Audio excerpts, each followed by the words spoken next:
Makanya para ulama itu mengatakan dawamul hal minal muhal. Sesuatu itu kondisinya baik terus, kondisinya sama terus itu mustahil, kata para ulama. Ya, termasuk hati kita. Hati kita ini berbolak-balik terus, ya kan? Mudah sekali berbolak-balik.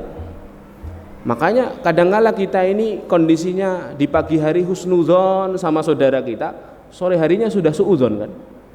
Kadangkala pagi harinya dermawan, sore harinya sudah pelit. Kadangkala pagi harinya senyum, sore harinya sudah marah, ya kan? Ya. Makanya salah satu problem yang dialami oleh setiap kita, yang ini perlu kita bahas karena berkaitan tentang sifat hati. Adalah apa? Adalah futur tadi. Kadangkala kita dalam keadaan iman yang terjaga, tapi tidak jarang juga kita dalam keadaan down. Kita dalam keadaan lemah iman, ya. Makanya sampai Rasulullah SAW itu mengatakan istaqimu walan tuhsu. Istiqomahlah kalian, maka kalian tidak akan mampu. Kita ini kan disuruh istiqomah kan? Qul amantu billahi tsumastaqim. Katakan aku beriman kepada Allah lalu istiqomahlah. Tapi di hadis lain Rasulullah mengatakan istaqimu walan tuhsu. Istiqomahlah terus kalian, maka kalian tidak akan mampu. Ya. Nah, ini menunjukkan bahwa apa? Bahwa memang kadar keimanan seseorang itu naik dan turun. Sebabnya apa? Karena hatinya berbolak-balik tadi. Ya. Oleh karena itu yang perlu kita bahas adalah bukan mengetahui apa sebabnya futur, apa sebabnya iman kita melemah. Karena itu sudah suatu kepastian. Ya. Jangankan ustadz, jangankan ulama, jangankan ahlul ilmi, sahabat radhiyallahu anhum pun pernah mengalami futur, pernah mengalami dalam kondisi, ya, kondisi lemah, kondisi hatinya berbolak-balik tadi. Makanya Rasulullah SAW sampai mengatakan likulli amalin sirrah wa likulli sirratin fatrah. Di setiap amalan itu ada masa semangatnya, hatinya dalam keadaan terkondisikan, ada masa semangatnya. Wa likulli sirratin fatrah. Di setiap masa semangat itu mesti ada masa lemesnya, ada masa futurnya.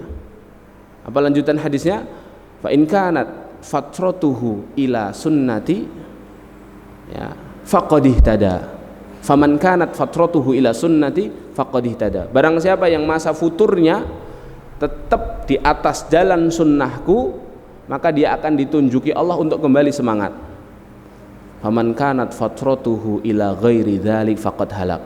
Barang siapa yang masa futurnya justru digunakan untuk maksiat, untuk melakukan kemungkaran, faqad halak, kata Rasulullah SAW, maka dia akan binasa. Dia tidak move on, dia tidak segera bangkit lagi untuk semangat, ya.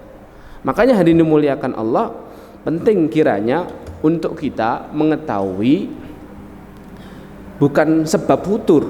Kalau sebab futur, saya kira semuanya kita merasakan futur, karena itu fitrah, ya. Semua kita merasakan futur. Kadang-kala semua kita ini kadang merasakan untuk datang ke pengajian itu ya berat, ya. Untuk membuka Al-Quran barang membaca satu halaman itu ya berat sekali, ya. Kayak nggak sampai ke baris 15 gitu, ya kan? Pernah kita merasakan seperti itu, ya kan? Kenapa? Karena memang itu fitrah kita. Kenapa kita futur? Saya kira tidak perlu dijawab, karena itu sunnatullah, ya. Walaupun ada alasan-alasan para ulama, setidaknya ada 3 kaidah yang menyatakan, kaidah besar dalam Islam mengatakan mengapa seseorang itu bisa futur. 1, karena manusia itu tempatnya dosa dan maksiat. Kata Rasulullah SAW, kullu bani Adam khata'un. Semua anak Adam itu dalam keadaan khata'un, ya, senantiasa melakukan kesalahan. Penekanan di situ, sighah mubalaghah. Khata'un itu tidak hanya sekali berbuat salah. Khata'un itu berpindah dari satu kesalahan ke kesalahan yang lain. Makanya kita bisa futur, ya. Wa khairul khata'ina tawwabun. Sebaik-baik orang yang melakukan kesalahan dan dosa adalah mereka yang bertobat. Ini kaidah pertama. Kalau kita ditanya mengapa kita ini bisa futur, ya, apa sebab futur? Satu, karena manusia adalah tempatnya dosa, tempatnya kesalahan. Yang kedua, kaidah tadi bahwa iman kita ini berbolak-balik. Sumyal qalbu qalban litaqallubihi tadi, bahwa hati kita disebut dengan qalb itu karena mudah berbolak-balik, lebih cepat dari berbolak-baliknya air yang mendidih tadi.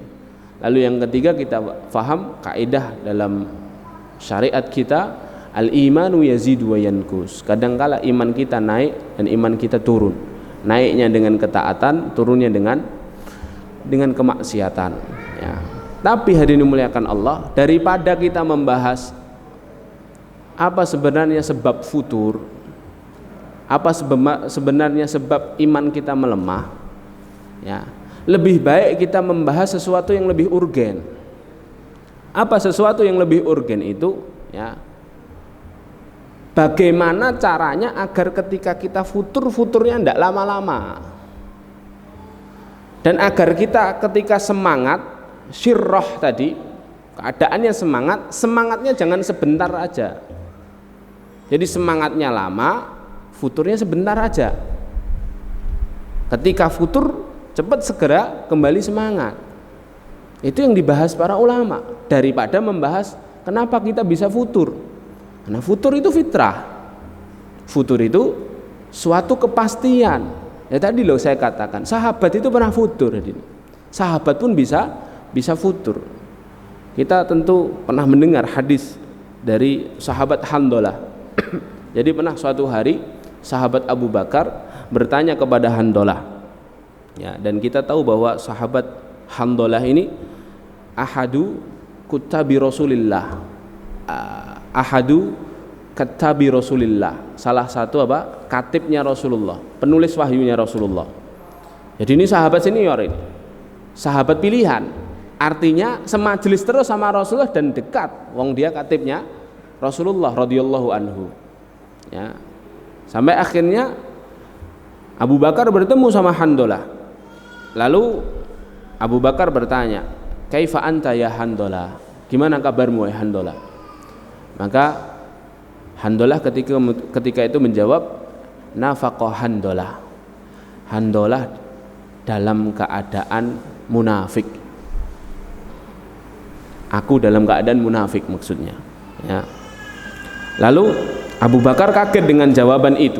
Lalu Abu Bakar berkata, subhanallah ma taqul, subhanallah, apa yang kamu katakan barusan? Lalu Handolah berkata, nakunu inda Rasulillah yuzakkiruna bil jannati wan nar ka'anna ra'yul ain. Sesungguhnya ketika kita bersama Rasulullah, ya, seakan-akan kita mengingat surga dan neraka itu ada di depan mata kita. Kalau lagi bareng di majelisnya Rasulullah, ka'anna ra'yul ain, seakan-akan itu ada di depan kita, ya. Lalu beliau mengatakan, tapi ketika kami pulang, ketika kita ini pulang ke keluarga kita, ketemu sama anak-anak, ketemu sama istri, ketemu sama barang dagangan, ya, kata Handolah, maka seakan-akan kita melupakan itu semua. Bukankah itu suatu kemunafikan? Kata Handolah. Abu Bakar tidak bisa jawab, Pak. Abu Bakar hanya mengatakan, kalau seperti itu aku pun merasakannya. Kalau lagi di majelis ilmu itu rasanya semangat gitu, ya, rasanya pingin ngejar surga, takut betul dengan yang namanya neraka kalau lagi bersama Rasulullah. Tapi kalau kita sudah sibuk dengan pekerjaan, kita sibuk dengan keluarga, kita sibuk dengan anak-anak, Masya Allah, ya, seakan-akan kita melupakannya. Lalu Abu Bakar dan Handolah mendatangi Rasulullah, ya, sampai akhirnya sampailah ke Rasulullah sallallahu alaihi wasallam, ya. Terus akhirnya Rasulullah sallallahu alaihi wasallam bertanya tentang kondisi Handolah. Gimana Handolah? Sehat? Gimana kabarnya hari ini? Kata Rasulullah. Kata Handolah, Pak, nafaqah Handolah ya Rasulullah. Handolah dalam keadaan munafik ya Rasulullah. Terus Rasulullah SAW berkata, wa madzaka, gimana bisa kok munafik? Ya. Dijawab dengan jawaban yang diberikan kepada Abu Bakar As-Siddiq tadi. Ya Rasulullah, sesungguhnya aku ketika bersamamu maka yang ada di pikiranku hanya surga dan neraka. Ka'anna ra'yul ain, seakan-akan surga dan neraka ada di depanku.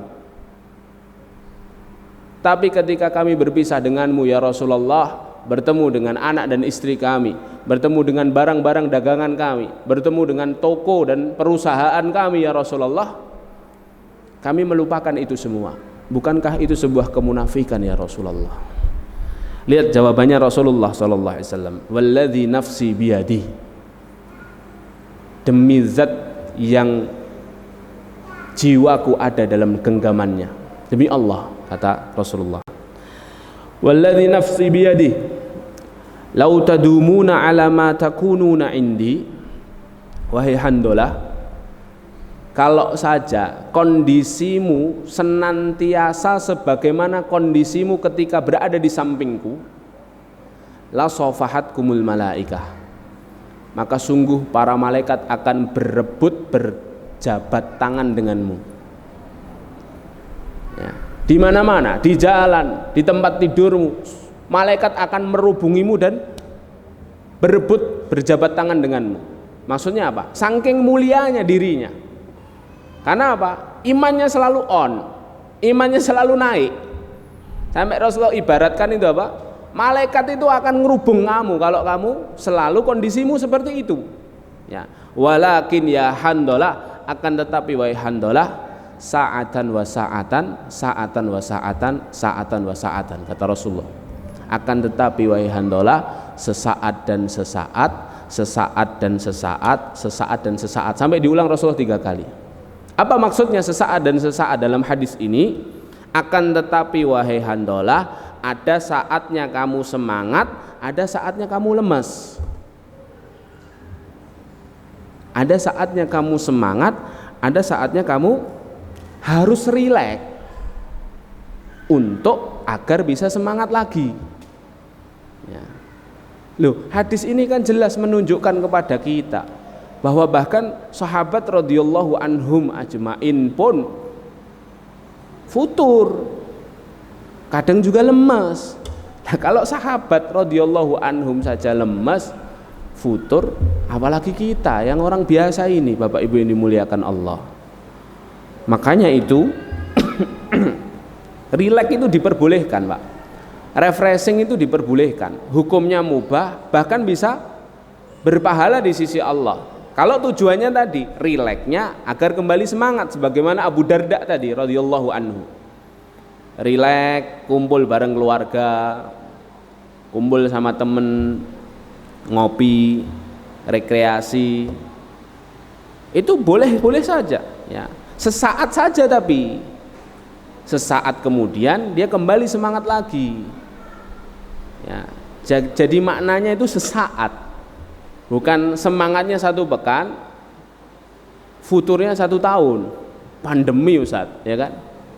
Ya, uzur syar'i gitu kan ya. Hujan Ustaz, uzur syar'i. Ya, jadi semangatnya sepekan tok dalam 1 tahun. Ya, itu salah. Ya. Makanya hadirin dimuliakan Allah, ini penting untuk kita fahami. Agar apa? Agar ketika kita dalam keadaan lemah, hati kita itu tidak lantas terus kosong terus sampai akhirnya sakit, sampai akhirnya mengeras hati kita. Karena para ulama pun membahas kan, ya, tanda-tanda hati itu sudah mengeras. Di antara tanda-tanda hati itu mengeras itu apa? Ketika kita jauh dari Al-Quran, Pak. Berat sekali rasanya baca Al-Quran itu berarti hatinya ada yang salah. Sahabat Utsman bin Affan radhiyallahu anhu itu berkata, "Lau tahurat qulubukum ma syabi'tum min kalami rabbikum." Kalau hatimu dalam keadaan bersih, kalau hatimu dalam keadaan suci, kamu tidak akan pernah kenyang membaca ayat-ayat Allah. Ya. Nah, ini salah satu indikasinya. Indikasi hati kita sedang tidak baik-baik saja adalah ketika kita sulit membaca ayat-ayat Allah, baca Quran. Coba kita tanyakan pada diri kita masing-masing. Nah, ta'allam li anfusina. Jadi konsepnya para ulama itu kalau datang ke majelis ilmu itu bukan untuk nunjuk orang lain, Pak, tapi untuk nunjuk dirinya sendiri. Innama nata'allamu li anfusina. Kita belajar itu untuk nunjuk diri kita sendiri. Ya. Coba kita koreksi diri kita, ya Allah. Satu hari itu berapa halaman kita baca Quran? Jangan-jangan kita tidak punya mushaf pribadi. Mushafnya selalu ngambil dari rak masjid. Ya. Jangan-jangan kita lupa kapan terakhir kali kita membaca Al-Quran. Waliyadzubillah. Jangan-jangan kita lupa naruh mushaf di rumah, tak taruh di mana? Ya Allah. Ya. Nah, karena itu indikasi, hadirin. Indikasi kita sudah terlalu lama futur. Padahal kata Rasulullah apa? Sa'atan wa sa'atan. Sesaat kamu lemas, sesaat kamu semangat lagi. Dalam hadis yang sudah kita bacakan tadi, faman kanat fatratuhu ila sunnati faqad ihtada. Barang siapa masa futurnya, masa lemesnya, tetap dia memegang sunnah-sunnahku, artinya tetap dia menjaga hal-hal yang diperintahkan Allah dan Rasulnya, maka dia akan ditunjuki Allah untuk kembali semangat. Makanya para ulama mengatakan kalau hatimu sedang lemah, kalau imanmu sedang melemah, maka bermain amanlah dalam amalan-amalan wajib. Jadi kalau kita lagi lemes nih Pak, Bu, kalau lagi lemes, lagi tidak semangat, ngapa-ngapa nggak semangat, dijaga amalan wajibnya, jangan sampai lepas itu. Ya. Tapi kalau iman kita dalam keadaan naik, hati kita dalam keadaan terkondisikan tadi, maka tambahkan dengan amalan-amalan sunnah. Ya. Jangan kebalik, lagi lemes, amalan sunnahnya maksimal, wajibnya luput semua. Ya. Sholat malam semalam suntuk, subuhnya jam 6 pagi. Padahal sholat malam itu sunnah, sholat subuh itu wajib. Pahalanya banyak yang wajib. Para ulama berijma bahwa tidak ada pahala amalan sunnah yang bisa menandingi pahala amalan wajib. Ya. Makanya hadirin dimuliakan Allah, yang perlu kita bahas pada kesempatan kali ini, kalau kita tahu bahwa hati kita ini berbolak-balik, bahwa futur itu sesuatu keniscayaan, pasti terjadi dalam diri kita. Ada yang menjamin, Pak, saya tidak pernah futur dalam hidup saya? Tidak ada, Pak. Ya, tidak ada. Semuanya pasti pernah merasakan futur. Ya. Nah, yang perlu kita bahas, kalau kita mengetahui itu semua, ya, yang perlu kita bahas adalah bagaimana caranya agar ketika kita mengalami futur, futurnya jangan terlalu lama. Gimana caranya biar bisa kembali semangat? Sebaliknya, ketika kita dalam keadaan semangat, bagaimana caranya agar semangat ini semangatnya dawam, semangatnya kontinu, semangatnya lebih lama daripada futurnya. Ya, bagaimana caranya? Nah, ini dibahas oleh para ulama. Di antara cara-caranya yang pertama adalah para ulama mengatakan cara yang pertama agar kita tidak cepat futur, dan kalau futur kita bisa memperbaiki segera diri kita, yaitu yang pertama adalah beramal solihlah sesuai dengan kemampuanmu, kata para ulama. Ya. Bahkan Allah mengatakan fattaqullah mastata'tum, bertakwalah kepada Allah sesuai dengan kemampuanmu. Kenapa demikian? Karena Bapak Ibu yang dimuliakan Allah, beramal di luar batas kemampuan kita itu menyebabkan futur berkepanjangan. Nah, kita harus mengetahui kondisi iman kita. Ya, tidak boleh beramal di luar kemampuan kita. Makanya kata Rasulullah, khuzu minal a'mali ma tutiqun. Ambillah amalan-amalan yang kamu mampu saja. Ya. Fa innallaha la yamallu hatta tamallu. Sesungguhnya Allah itu tidak pernah bosan sampai kamu sendiri yang bosan. Jadi kita ini modelnya gampang bosan, Pak. Hati kita itu sifat yang pertama tadi mudah berbolak-balik, yang kedua gampang bosenan. Makanya kita disuruh beramal sesuai dengan kemampuan kita. Ya. Lalu lanjutan hadisnya adalah fa inna ahabbal amal fa inna ahabbal a'mal ilallahi adwamuha wa in qalla. Sesungguhnya sebaik-baik amalan itu yang dikerjakan bisa terus-menerus walaupun sedikit-sedikit. Ya. Makanya hadirin dimuliakan Allah, kalau kita tidak biasa baca Quran 5 juz sehari, jangan langsung 5 juz. Jeglek, Pak. Allah jeglek. Oh, jenengan tidak pernah sedekah, tiba-tiba langsung habis dapat pengajian motivasi sedekah, saya Ustaz berazam setiap hari sedekah 1 juta Ustaz. Padahal gajinya sebulan cuma 3 juta. 3 hari bangkrut, Pak. Setelah bangkrut kapok akhirnya. Ini loh bahayanya itu. Kita tidak boleh beramal di luar batas kemampuan itu apa? Takut kapok. Ya. Qiyamul Lail tidak pernah sholat witir aja terakhir bulan Ramadan kemarin. Langsung dapat motivasi Qiyamul Lail, langsung jriyat 11 rakaat. Ya. Hari-hari besoknya, kemarin kan saya sudah 11 rakaat. Libur dulu lah, gitu mesti. Karena hati kita begitu hadirin. Ya, suka zona nyaman hati kita itu.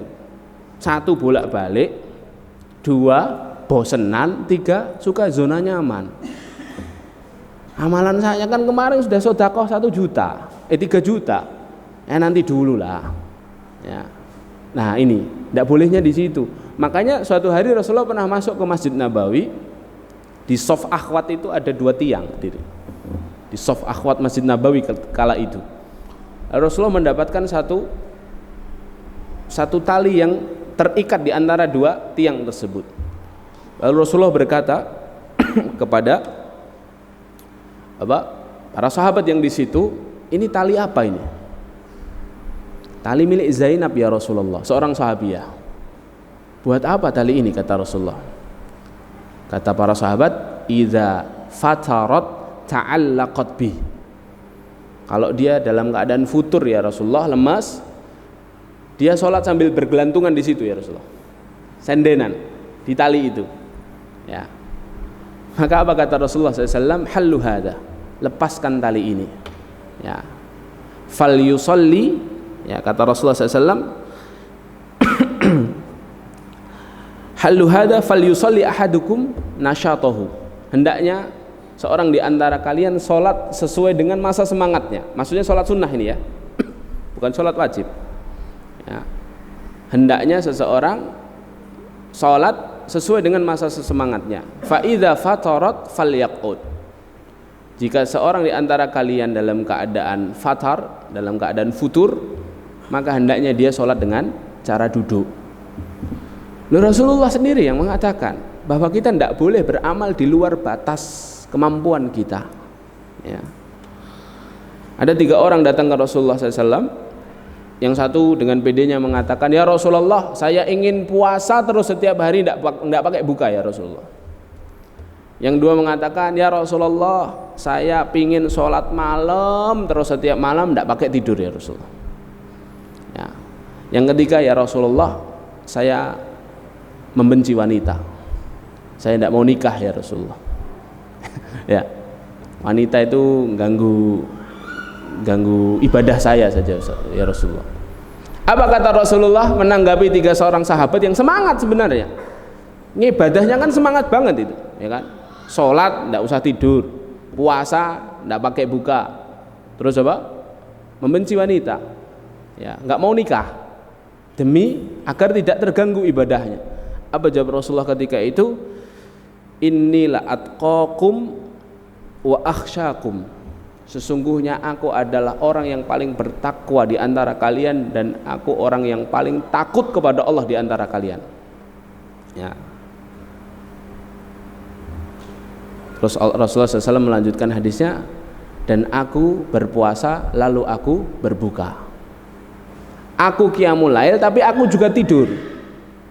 Ya. Wa atazawwajun nikah wa atazawwajun nisa, kata Rasul, dan aku menikahi wanita. Ya.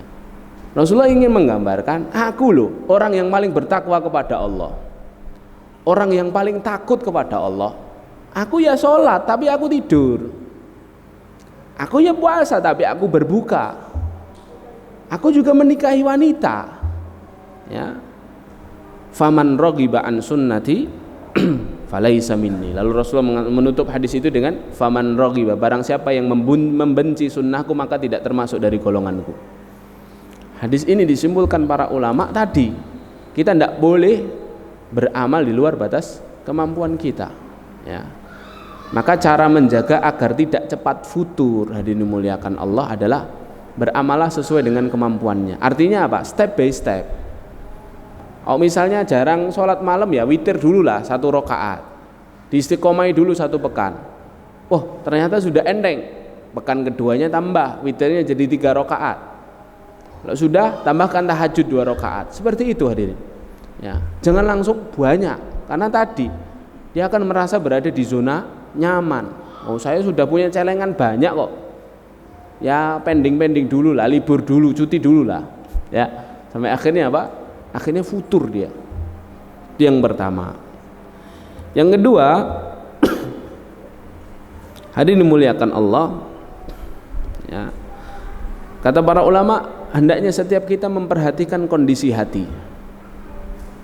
Pinter-pinter kita memperhatikan kondisi hati kita, ngelihat ini lagi naik apalagi turun.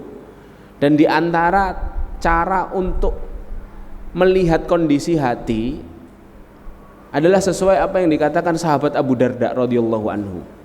Abu Darda radhiyallahu anhu pernah berkata, "Inna min fiqhir rajuli an ya'lama nazaghatis syaitani anna ta'ti." Di antara tanda fakihnya seseorang terhadap agamanya, antara tanda fahamnya seseorang kepada agamanya, dia mengetahui godaan setan yang mana yang dapat menimpanya. Setiap kita punya kelemahan masing-masing hadirin. Dan yang paling tahu adalah kita. Ada orang itu yang cinta popularitas hadirin. Ditawari uang tidak mau, ditawari jabatan tidak mau, tapi kalau diumbul-umbul lagi jenenge seneng.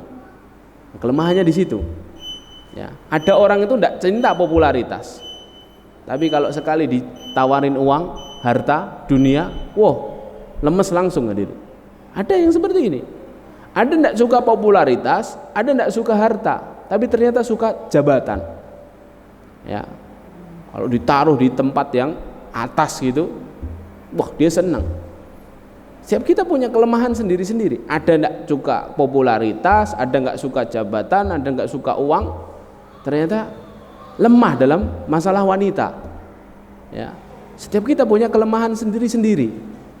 Ya. Makanya kata Abu Darda radhiyallahu anhu tadi, di antara fakihnya seseorang kepada agamanya adalah dia mengetahui godaan setan mana yang biasa menimpanya. Ya, saya itu godaannya game online, Ustaz.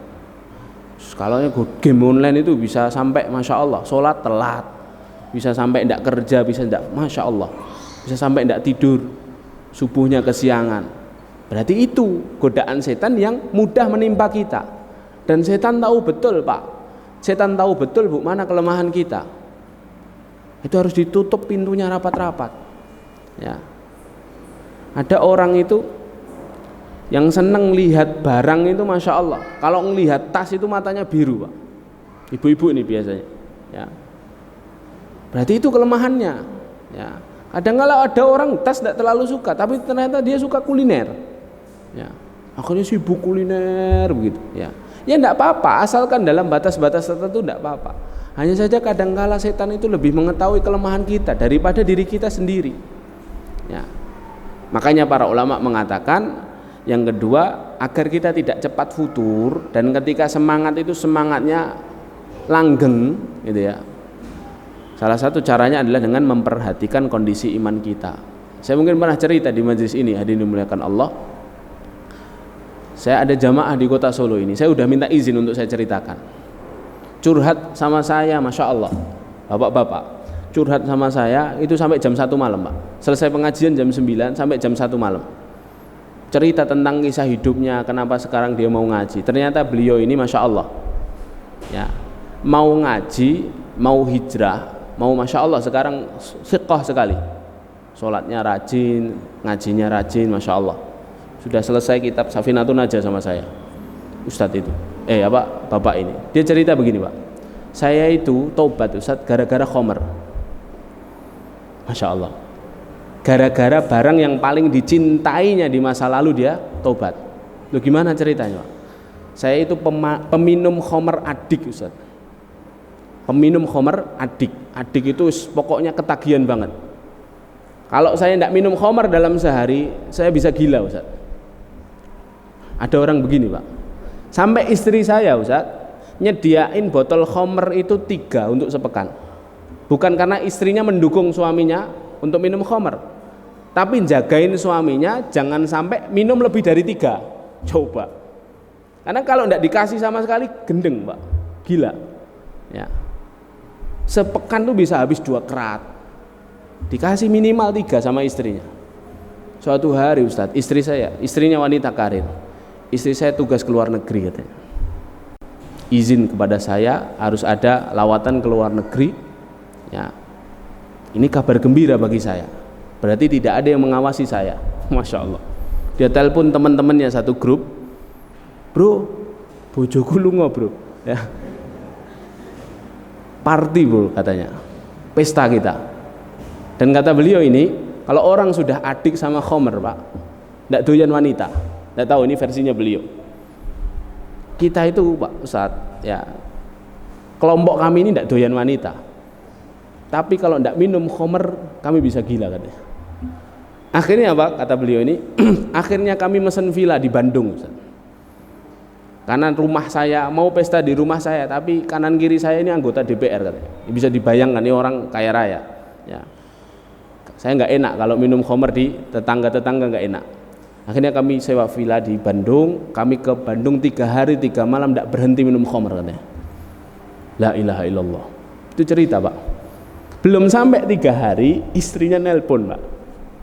Pak ini pulangnya lebih cepat katanya. Bingung dia, kedandapan sama teman-temannya. Dalam kondisi terpengaruh khomer. Istriku pulang, ayo cepat balik ke Jakarta. Akhirnya balik hadirin. Balik Masya Allah tabarakallah. Di tol dia yang nyopir langsung dikasih Allah stroke Pak. Mati sebagian tubuhnya. Hampir terjadi kecelakaan yang sangat dahsyat itu.